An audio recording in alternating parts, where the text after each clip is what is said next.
Hi guys, welcome to my channel. मैं हूं फारिया जवेद। आज मैं आप लोगों के साथ रिव्यू करने वाली हूं मेकअप रिमूविंग कॉटन पैड और आप लोगों को बताऊंगी इसकी पैकेजिंग और इसकी प्राइस की बात करेंगे। इसकी पैकेजिंग कुछ ऐसी है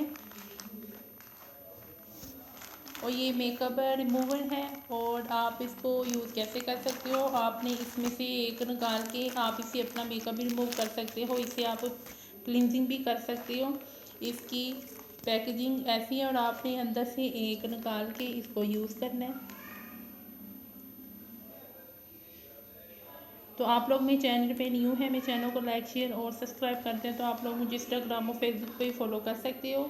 और इसमें कितने पीस हैं, 100 इसमें पीस हैं और इसकी जो प्राइस है, इसकी प्राइस 39 इसकी प्राइस है और 100 इसमें पीस हैं। और इसकी जो डिलीवरी चार्जेस है 99 इसकी डिलीवरी चार्जेस हैं और आप इसको दराज से बाय कर सकते हो।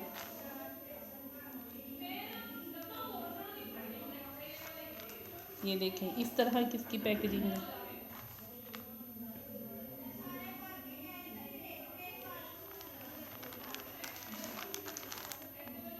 तो इसको ज़रूर यूज़ करेंगे, बहुत अच्छी हैं। वीडियो अच्छी लगी तो लाइक और शेयर कर दें, मेरे चैनल को सब्सक्राइब कर दें। अल्लाह हाफिज़, बाय बाय।